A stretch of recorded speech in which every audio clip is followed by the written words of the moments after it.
Bonjour Tanguy. Bonjour.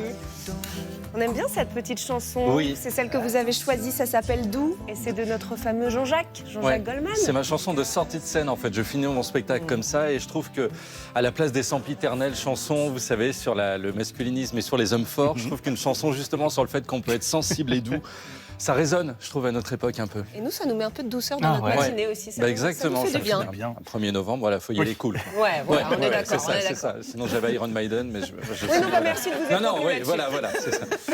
La sensibilité, bien sûr, il en est question dans votre spectacle. On va y revenir, vous parlez de vous, vous vous livrez sur scène. On va en parler dans un instant, mais on va passer d'un titre de Jean-Jacques à un autre titre de Jean-Jacques. Encore un matin pour rien. C'est une tradition dans Télématin, l'interview encore un matin, des questions courtes, des réponses courtes. Il faut évidemment que vous vous soumettiez à cette règle très difficile à respecter. C'est une obligation. On essaye. Je ne peux pas partir maintenant là Non, tout de suite. vous ne pouvez pas d'accord, partir je ne peux pas maintenant. échapper. Ok, Allez, allons-y. c'est parti. Ouais. Top chrono. Vous êtes plutôt du soir ou du matin? Alors plutôt du soir quand même, ouais. Je travaille beaucoup le soir notamment. Ouais. La première chose que vous faites le matin en vous réveillant. Je vais dans la salle de bain, je regarde ce corps incroyable devant la glace, je me dis est-ce que vraiment c'est à moi tout ça Voilà, je suis désolé, c'est la réponse qui me vient, c'est évidemment faux. L'humeur du jour, en un mot. L'humeur du jour, content d'être ici avec vous. Je trouve, moi j'adore la télé, j'en ai fait des années en tant que chroniqueur, ça me fait toujours du bien de revenir en fait sur un plateau. Ouais. Est-ce que vous préférez vous réveiller ou vous coucher? Je préfère me réveiller parce qu'il y a quand même l'idée de la journée qui vient et qui est parfois pleine de promesses. Et justement, quand vous vous réveillez, est-ce que vous avez besoin d'un réveil ou vous vous réveillez naturellement comme une petite fleur dans une prairie? Une petite fleur, c'est gentil. La fleur est un peu fanée maintenant. Mais écoutez, Vous avez un corps de rêve. Oui, voilà, c'est un peu contradictoire ce que je raconte. Parfois, je suis réveillé par mon chien, qui est un réveil naturel en fait, voilà, et qui vient sur le lit assez tôt le matin. Merci d'avoir joué le jeu de cette interview matinale, Ouais. mon cher Tanguy. Alors parlons maintenant de votre spectacle. Je l'ai dit, il s'appelle Un monde hostile pour un cœur tendre. Quelques dates parisiennes, 20 novembre, 11 décembre 2025, c'est à la Gaîté Rive Gauche à Paris, donc 14 novembre à Carcassonne, au Touquet le 6 décembre et puis partout en France en 2026. Pourquoi est-ce qu'il est hostile ce monde-là ? Il est hostile parce qu'on est tous un peu énervés, un peu en burn-out. Moi, je parle beaucoup avec mes amis, avec les gens en général, et on sent quand même qu'il y a une colère qui monte. Il y a quelque chose. On voit bien que la France est divisée, qu'il y a quand même. Il suffit d'aller sur les réseaux sociaux pour ça, pour constater que quand même on passe notre vie à s'engueuler, à se disputer, à aller mal, quoi. Ouais. Et voilà, moi j'en ai fait le constat, et en me disant comment est-ce que ça s'inscrit depuis toujours, parce que à l'époque où moi j'étais au collège, c'était un petit peu comme ça, sauf qu'on n'avait pas les moyens de le dire aussi. Est-ce que la violence a vraiment changé? C'était quand que vous étiez au collège qu'on se situe C'est 1890. Vous avez vu comme il est un peu. J'ai vu l'instauration de tout ça par Jules Ferry, ça m'a vraiment fait plaisir, et je me suis dit, je peux enfin y aller, quoi. Voilà.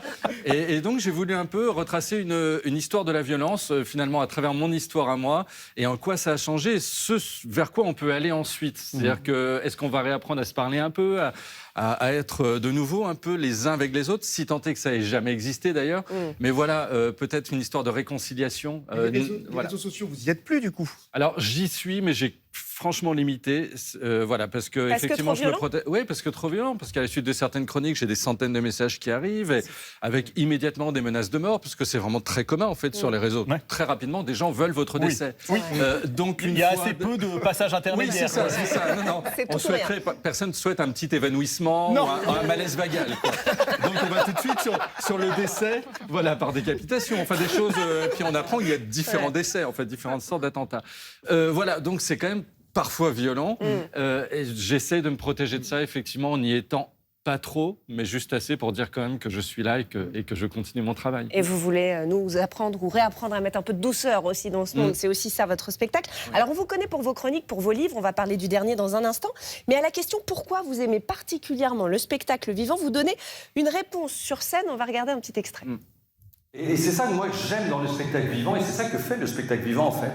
C'est que pendant 1h20, il n'y a pas de sonnerie, il n'y a pas de notification, il n'y a pas d'Instagram, il n'y a pas de couteau, il n'y a pas de jugement. Il y a juste nous, en fait, quoi. Voilà, des personnes qui, en somme, font ce qu'elles peuvent, qui doutent, hein, et c'est normal, qui trébuchent aussi, parce que cette vie, elle est comme une gay pride au Pakistan. Jolie, colorée, mais souvent ça se termine pas bien. Ça, c'est dit. Vous trébuchez, vous doutez un peu, souvent, vous aussi. Toujours. Toujours, et je suis pour qu'on le dise et qu'il n'y ait pas de problème avec ça, parce que l'être humain par essence est imparfait. On est tous faits du même acabit finalement, avec des failles, des doutes, et c'est très bien comme ça finalement. Montrer ses faiblesses, c'est aussi être une force en fait, c'est ça? C'est ça, c'est vivre avec en tout cas, et les accepter. Et finalement, à partir du moment, je pense, où soi-même on les accepte, les autres les acceptent beaucoup plus aussi, et se donnent même parfois eux l'autorisation d'être aussi avec des failles, Ouais. quoi. Et il n'y a pas de souci avec ça. Vous vous êtes rarement autant livré sur scène, pour ne pas C'est dire vrai. jamais à ce point-là. J'ai pété un câble, je Voilà. sais pas ce qui s'est... Ouais, c'est- J'allais je sais vous pas ce qui s'est demander passé. justement le trafic associatif qui s'est passé dans votre tête pour en arriver là, à se dire ok, j'y vais, je me dévoile. Peut-être la maturité, la maturité, oui, peut-être le fait aussi que à la bande originale sur France Inter, où je fais encore des chroniques aujourd'hui, je suis entouré d'une bande de plus jeunes que moi, ce qui n'est pas compliqué, mais qui font du stand-up. Et dans le stand-up, c'est un peu l'essence, c'est de parler de soi. Et je me suis dit, tiens, pourquoi moi, finalement, à mon âge aussi, et même si je viens d'une autre culture que le stand-up américain, je ne ferais pas ça un petit peu aussi, parce que finalement, à mon âge, j'ai plein de choses à raconter. Voilà, le parcours a déjà été assez fourni, donc je me suis dit, ouais, on y va, et puis finalement, ça fait du bien, j'ai l'impression de raconter une histoire et que d'autres gens peuvent se retrouver à l'intérieur de cette C'est un histoire. peu le spectacle de la maturité finalement. Exactement, exactement. C'est joliment dit, c'est Mes joliment adieux, dit. peut-être, je ne sais pas. Mais je dis ça pour que les gens viennent. Ah oui, d'accord. voilà. Oui, allez-y. Voilà, s'ils pensent que demain c'est fini, je pense qu'ils vont se C'est vrai, précipiter. ils vont accourir. Ouais, évidemment. Est-ce que certains de vos proches sont venus vous voir? Oui, ça arrive souvent, ouais. Et est-ce ouais. qu'ils ont découvert des choses sur vous avec ce spectacle? Alors, ou pas les vraiment proches, non, parce que j'ai tendance à raconter quand même, mais mes parents, par exemple, qui sont venus, je raconte une histoire de harcèlement qui m'est arrivée au collège, c'était fin des années 80. Ils étaient très étonnés de cette histoire parce que je leur en avais pas parlé à l'époque. Mais tout simplement, moi, ce que je leur ai dit, c'est qu'on le disait pas. Parce que le mot harcèlement n'était même pas employé en réalité. C'est-à-dire que vous aviez des types qui vous tapaient dessus. C'était tout à fait normal. Voilà, on se disait, dans tel ou tel collège, il y a 10 têtes brûlées qui vont taper sur tout le monde, qui vont tabasser tout le monde. Et c'est OK. Donc, du coup, ils ont été assez surpris de ça.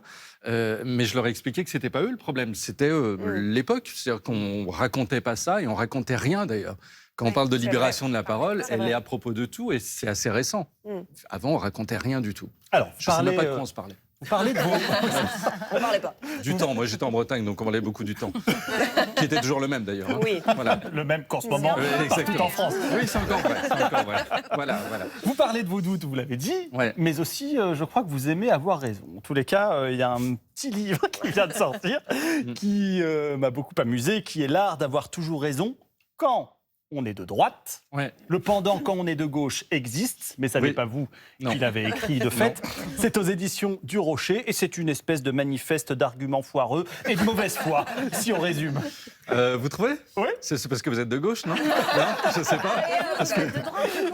moi, non, je suis pas foncièrement de droite, mais c'est vrai que je suis toujours assimilé à ça à travers quelques prises de position qui parfois à France Inter crispent un peu, et puis je sais pas, un physique peut-être de centriste, voilà, et qui fait que très vite on Un me dit physique de Premier ministre.